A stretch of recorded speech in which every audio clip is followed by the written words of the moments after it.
Damn it. ఏంటిటా కుండబద్దలు కొడతా అత్త.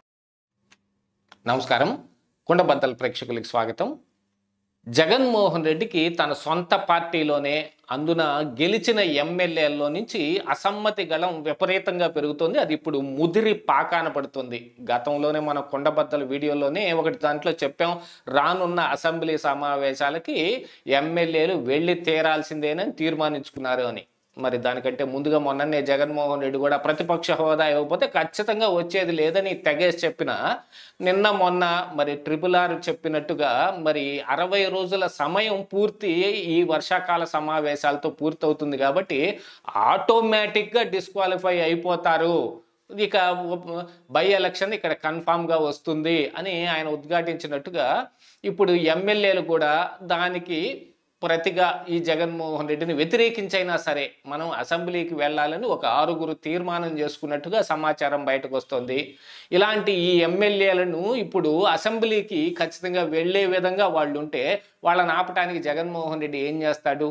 ఒకవేళ ఆ ఎమ్మెల్యేలు అసెంబ్లీకి వెళ్ళినా ఏ ప్లాన్ తోటి వాళ్ళు అసెంబ్లీలోకి వెళ్తారు, అసెంబ్లీలో ఏ రకంగా వాళ్ళు ప్రవర్తించే అవకాశాలు ఉన్నాయి అనేది ఈ వీడియోలో నేను మీకు పూర్తిగా వివరించే ప్రయత్నం చేస్తాను.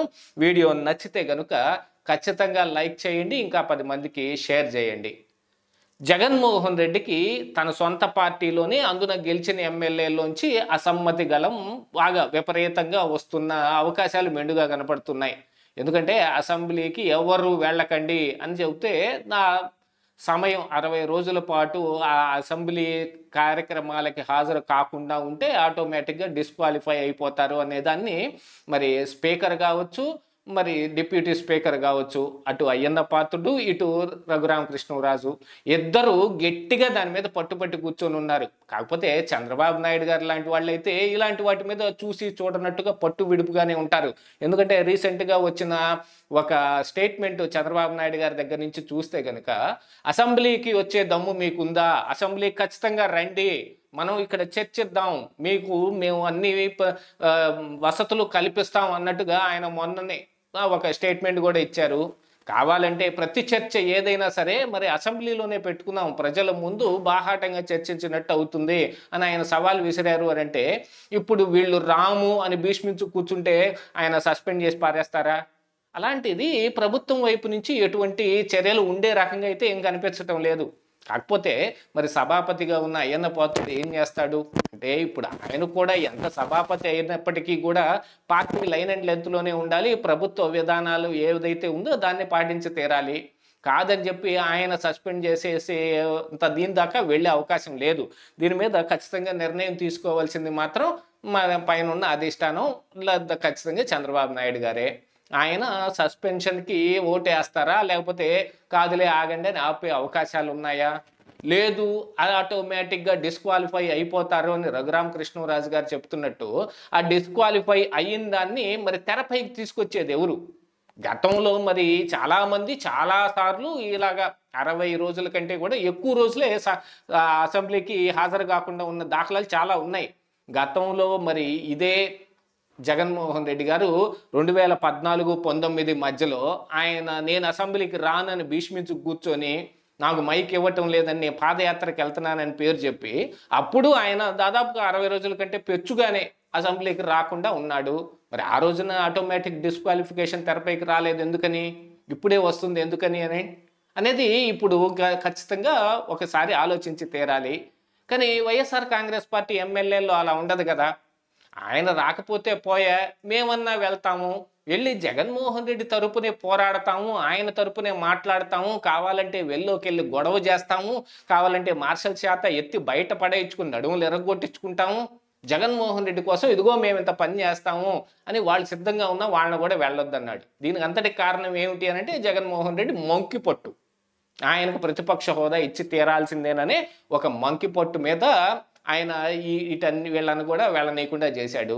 కానీ ఇప్పుడు ఈ 60 రోజులు అనేది తెరపైకి రావటం మూలాన కొంతమంది చాటుగా వచ్చి సంతకాలు పెట్టి వెళ్ళినా దాన్ని మరి స్పీకర్ గారు పరిగణలోకి తీసుకుంటారో తీసుకోరో తెలియదు. మళ్ళీ ఇంకా సభా నిబంధనలు ఏమున్నాయో తెలియదు. సభలో కనీసం స్పీకర్ గారితో మాట్లాడాలనో, లేకపోతే ఆయన ప్రశ్నకు సమాధానం చెప్పాలనో, లేదు ప్రశ్నించాలనో, లేదు హాజరు అవటము అని అంటే రిజిస్టర్లో సంతకం పెట్టి వెళ్ళటం మాత్రమేనా, లేదు అసెంబ్లీలో కూడా రావాల్సింది ఉందా?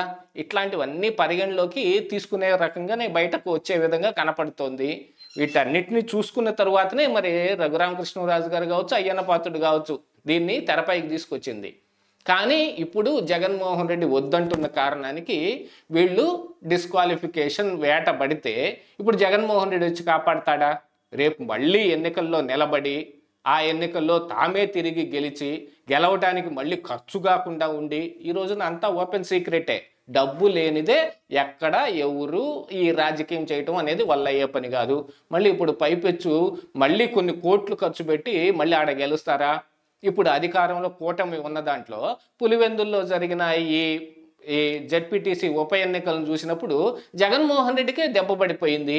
మరి అలాంటిది తమ పరిస్థితి ఏమిటి అని ఆలోచించుకొని వీటన్నిటి నుంచి మనం తప్పించుకోవాలంటే అసెంబ్లీకి వెళ్ళి రావటమే అదొక్కటే మార్గంగా కనిపిస్తూ ఉంది అని వాళ్ళు నిర్ణయించుకున్నట్టుగా ఒక 6 ఎమ్మెల్యేలు, అలీబాబా అరడజన్ దొంగలని అప్పుడు ఏదో సినిమా వచ్చినట్టుగా ఇప్పుడు ఒక 6 జగన్మోహన్ రెడ్డికి దెబ్బేసే విధంగా కనపడుతూ ఉన్నారు. కాకపోతే అది గట్టిగా జగన్మోహన్ రెడ్డికి దెబ్బ అనుకోవటానికి కంటే కూడా జగన్మోహన్ రెడ్డి కోసమే వాళ్ళు అసెంబ్లీకి వెళ్తామనేది వాళ్ళు చెబుతున్నారు. కాకపోతే ఇప్పుడు వీళ్ళు ఈ జగన్మోహన్ రెడ్డి ఇచ్చిన ఆదేశాలను కాదని వెళ్తే మరి పార్టీలోంచి ఏమైనా సస్పెండ్ చేసే అవకాశాలు ఉంటాయా? ఎందుకంటే జగన్మోహన్ రెడ్డి ఇప్పుడు అసెంబ్లీలోనో లేకపోతే ఏదైనా చట్టసభల్లోనో వాళ్ళ తరపు ఆ పార్టీకి నుంచి గెలిచిన ఆ బీఫామ్ మీద గెలిచిన ఎమ్మెల్యేలు కానీ ఎంపీలు కానీ వాళ్ళు చెప్పిన వాళ్ళ పని చేయకపోతే వాళ్ళ మీద వేటు వేసే అవకాశం ఉంటుంది. మరి ఇప్పుడు పార్టీలో ఇదేమి పెద్ద మీరు అసెంబ్లీకి వెళ్ళొద్దు అనేది ఒక రూలింగ్ లాగా ఇచ్చేది ఏం కాదు, అది మౌఖిక ఆదేశాలు లాంటిదే. దానికి లైన్ అండ్ లెంత్ రూల్ లాంటివి ఏవి ఉండవు. మరి అలాంటి దాంట్లో వీళ్ళని ఆ మిషతోటి సస్పెండ్ చేయడం అనేది, పార్టీలోంచి సస్పెండ్ చేయడం అనేది కుదిరేది కాదు. అదీ కాకుండా పార్టీలోంచి సస్పెండ్ చేస్తే వాళ్ళు స్వతంత్ర ఎమ్మెల్యేలు అయిపోతారు. ఎమ్మెల్యే పదవి ఏం ఊడిపోదు, వాళ్ళకి పార్టీలోంచే సస్పెండ్ చేయగలుగుతారు తప్ప. ఇక ఈ ఎమ్మెల్యేలు స్వతంత్రులు అయిపోతే యథేచ్ఛగా ఏ పార్టీలోకైనా వెళ్ళొచ్చు. అటు బీజేపీలోకి వెళ్ళొచ్చు, ఇటు కాంగ్రెస్లోకి వెళ్ళొచ్చు. గతంలో కూడా కొంతమంది ఎమ్మెల్యేలు, ఈ ఎమ్మెల్యేలే బహుశా ఈ 6 ఉన్న ఎమ్మెల్యేలే బొత్స సత్యనారాయణను కూడా కలిసి మీ నేతృత్వంలో మనం ఈ వైసీపీలో చీలికను తీసుకొని వద్దాం, దాన్ని కాంగ్రెస్ పార్టీలో కలిపేసుకుంటే కాంగ్రెస్ పార్టీ బలం పుంజుకుంటుంది, మళ్ళీ తిరిగి మనం రాజకీయం చేసే అవకాశం ఉంటుంది. అదే ఈ జగన్మోహన్ రెడ్డి తోటి ఉంటే వచ్చే ఎన్నికల్లో అసలు సీట్ ఇస్తాడో ఇవ్వడో కూడా తెలియదు. గత ఎన్నికల సంగతే తెలిసిపోనే పోయింది. మరి ఇప్పుడేదో కొంత పరిస్థితులు అనుకూలంగా ఉండటం మూలాన మనం తిరిగి గెలవగలిగాం. కానీ ఇదే జగన్మోహన్ రెడ్డి ఇలాగనే మంకు పట్టు కూర్చొని చాలా అంశాల్లో ఎంత వ్యతిరేకతని ఇంకా మూటగట్టుకుంటూనే, ప్రభుత్వంలో ఉన్నప్పుడు చేసిన పనులకు గాను ప్రతిపక్షంలో ఉన్నా కూడా ఇంకా వ్యతిరేకతని మూటగట్టుకుంటున్న సమయంలో రేపు మళ్ళీ ఈ సీటు కూడా గెలిచే అవకాశం లేదు. కాబట్టి మనం వేరే పార్టీ చూసుకుంటే మంచిది అని కూడా ఆ రోజున అనుకున్నట్టుగా కూడా సమాచారం బయటకు వచ్చింది. మరి ఇప్పుడు ఈ 6 ఎమ్మెల్యేలు రేపు రానున్న వర్షాకాల సమావేశాలకి హాజరు అవుతారా లేదా అనేది ఆ రోజున తెలియాల్సిందే. కానీ ఇప్పటికున్న దాని ప్రకారంగా అయితే వాళ్ళ ఎమ్మెల్యేగిరి కాపాడుకోవడానికి ఖచ్చితంగా అటెండ్ అయ్యే అవకాశాలే మెండుగా కనిపిస్తూ ఉన్నాయి. ఇదే ఈరోజు కుండబద్దలు.